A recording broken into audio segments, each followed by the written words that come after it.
It has been an absolutely insane first week of the year for sealed TCG products. Let's talk about this bubble.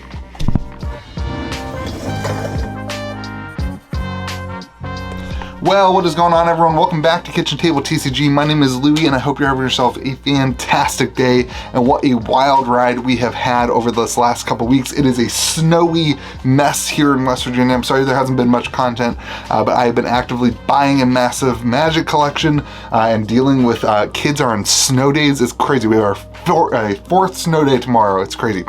So today I want to talk about the absolute craziness that is this TCG market. And it's funny, we talked about this a little bit in December, and we kind of asked this question, is it going to continue? Is it going to retrace after the holidays, that kind of thing? That was my gut, was that we were retracing after the holidays. But this past week and a half, 2 weeks, has been absolutely nutty. We've got Evolving Skies at $1,400 a box. Obviously, Lord of the Rings Special Collector Edition still skyrocketing, but it's not just these two products that are well known over the last 6 months, 2 years, whatever, that have been exciting and people have been watching. Everything Sword and Shield era for Pokemon is absolutely insane. From singles to slabs to sealed product, everything Sword and Shield era. It's like I have so many people reaching out to me to buy product that, where were you 3 years ago when we were buying this stuff and we were going through it? It's insane. And even not even Sword and Shield era, but into the Scarlet Violet era. It's an amazing boxes that you couldn't sell at distro costs 6 months ago, now sitting at $170, $180. It's absolutely wild. And Magic's doing the same thing, and the whole industry is kind of moving, and it's moving and grooving in the right direction. And it asks this question, like, is it a bubble? We've got collector booster boxes. Kamigawa has been a $200 collector box for 3 years. It has not budged. It has not done a single thing. It's sat there. Nobody's wanted it. No, now it's a $300 collector box.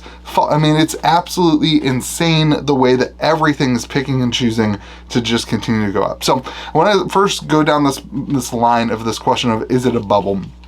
And the answer to that, in my opinion, is always going to be yes. Every market cycle like this in TCGs and anything that is this kind of hobby, this kind of collectible, on the fence of investable type of thing, is always, when it's pumping like this, it is always going to be a bubble, in that it means that eventually things are going to retrace. The question, though, is not, is this a bubble? The question should be, is how big does the bubble get before it deflates? And what I mean by that is, let's just take an Evolving Skies box. Sure, $1,400 for an Evolving Skies box seems like a lot right now, but $750 for Evolving Skies box seemed like a lot a year ago. And so as $1,400 comes and goes, if the bubble bursts here, it's going to fall down to $800, $900, something like that. But if Evolving Skies, if the bubble continues to evolve, if Lord of the Rings Special, put your product in there.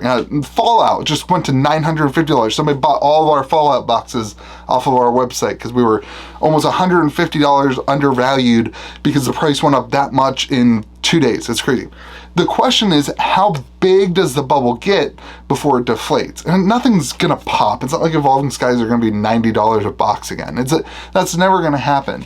The bubble's going to deflate down to some reasonable level and it will flatline.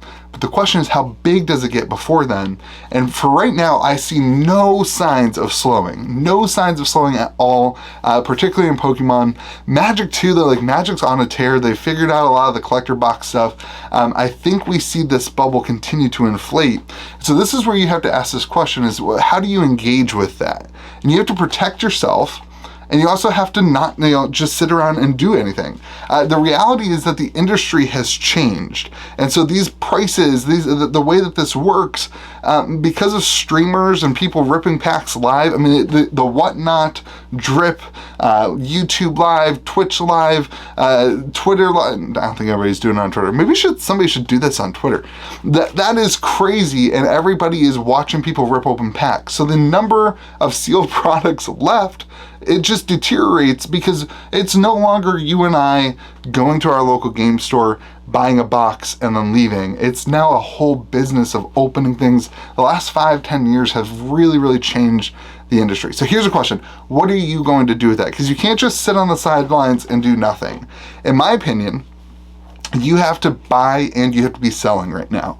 If you are just buying into this hugely inflated market, I think that is a massive, massive mistake. Sure, you're gonna get burned. I've been there. Trust me. If you were with us in 2021, we were there. We got burned. I think in this market, you have to sell the things that you don't love. Because it's so easy. I mean, Kamigawa Neon Dynasty collector boxes are a perfect example. I've had a ton of Kamigawa Neon Dynasty collector boxes for 3 years. I bought them, nobody wanted them, whatever. Now's the time to sell something like that. I'm probably not going to do that, but now's the time if you are somebody who has something that hasn't been sellable for 2 years. This is the time to liquidate that thing because the market is so crazy, and then go and pick up something that you much rather have. It's this question of at what value do you personally value an item? Not just the market. Obviously the market does what the market does, but how do you as an individual value something? There's probably a lot of things in your collection that are like, man, I don't love that more than I love $400, right? And then there's probably things you're like, man, I really would love that single. I'd really love that card. I'd really love that dual land for my Magic deck or whatever. And all of a sudden, you can sell that thing that you don't love at the price you don't love, and you can buy the thing that you do love. And I think that's the timeline for doing stuff like this. When the market is pumping, it's incredibly easy to sell and to liquidate things that you don't like, and then you can pick up the things that you do. Or if you have patience, you can wait till that little bubble pop to pick up the other stuff. But here's the key with that, is to not go all the way. Don't just sell everything right now. If you drop everything and sell everything from your collection right now, you lose if you're just getting out, this is a pretty good time to get out. If you're like, hey, I'm done with trading card games, this is a pretty good time to be done with trading card games. But this is not the time to just sell your entire case of Evolving Skies. This is the time to sell 1 or 2 boxes from your case of Evolving Skies and allow that market to continue to go the way it's going to go. You can't time the top of a market. It's just not going to work. So don't go all the way into one way or another. Don't just go out and buy everything all at once, but sell stuff as you go or buy stuff as the market moves. But you have to do something. You cannot just sit back and watch this world go crazy. If you don't have money to buy something right now, then do something by starting a side hustle in this market, right? Go start streaming on Drip or whatnot. Go start, ripping packs to sell singles. This is the time when you have the opportunity to start something from a business perspective as well. When everybody's excited, when there's so many eyeballs on the games and on the products that you love, this is the time to get involved and to do something, whether that be financially or with your time. And so then this is the time where I'm going to speculate. I'm going to speculate on what I personally think happens next. It's kind of a wild world when you start seeing the prices of these modern things being so high compared to the things that are truly special, rare, and valuable. When I look and I see a $1,400 box of special Lord of the Rings edition that nobody wanted, that's not actually a good product that people like. When I see something like this at $1,400, and then I see vintage Magic singles that are iconic staples, a beta Chaos Orb for $1,400. Something that has true rarity, true scarceness, and true history. I start thinking, man, vintage is the next leg up. When I don't know if you guys know this, but I've been purchasing a ton of vintage Pokemon cards. I've been working on a full Wizards of the Coast era set all the way to Legendary Collection. I'm not doing the other ones. I've been picking up all these cards off of TCG Player. I bet you 15 to 20% of the orders after I purchase them, before they even ship, are getting canceled because the vintage cards are not the actual ones that they had listed. They had listed first edition and they go to ship it and it's actually unlimited. And then when I'm getting a bunch of them, they're even they're worse. The conditions are wrong or the editions are wrong. It's crazy how much the vintage markets haven't caught on to what's happening.